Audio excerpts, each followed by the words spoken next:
අපිට මේකට ඕන වෙනවා පාන් පිටි ග්‍රෑම් 300ක්, තම්බලා ග්‍රේට් කරලා ගත්ත අලගෙඩි 3ක්, වතුර කප් එකහමාරක්, ලුණු කුඩු ටිකක්, කෑලි මිරිස් ටිකක්, චූටියට කපාගත්ත සුදු ලුණු ටිකක්, ලුණු ටිකක්, අමුමිරිස් ටිකක්.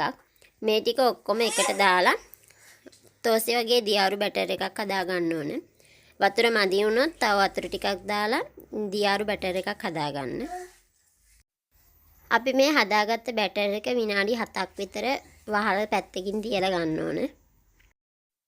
පෑන් එකක් ලිපේ තියලා ඒකට තෙල් ටිකක් ගාලා අපි හදාගත්ත බැටර් එකෙන් ටිකක් දාලා එක පැත්තක් පිච්චුණාට පස්සේ උඩ පැත්තේ තෙල් ටිකක් ගාලා අනිත් පැත්ත හරවන්න. මේ විදිහට විනාඩි 4ක් විතර දෙපැත්ත මාරු කර කර බැද ගන්න ඕනේ. මේ තියෙන්නේ මම මේ විදිහට හදාගත්ත තෝසේ ටික. ඔයාලත් ඉතින් මේ විදිහට අල තෝසේ හදලා බලන්න. හැමදාම එකම විදිහට තෝසේ කන්න නැතුව වෙනස් විදිහකට කාලා බලන්න. ඉතින් මගේ වීඩියෝ එක හොඳයි කියලා හිතනවනම් ලයික් කරන්න, කමෙන්ට් කරන්න, යාළුවන්ටත් බලන්න ෂෙයා කරන්න. මාව තාම සබ්ස්ක්‍රයිබ් කරලා නැත්නම් සබ්ස්ක්‍රයිබ් කරන්න. මගේ වීඩියෝ එක බලපුවා යාළුවට ගොඩාක් ස්තුතියි.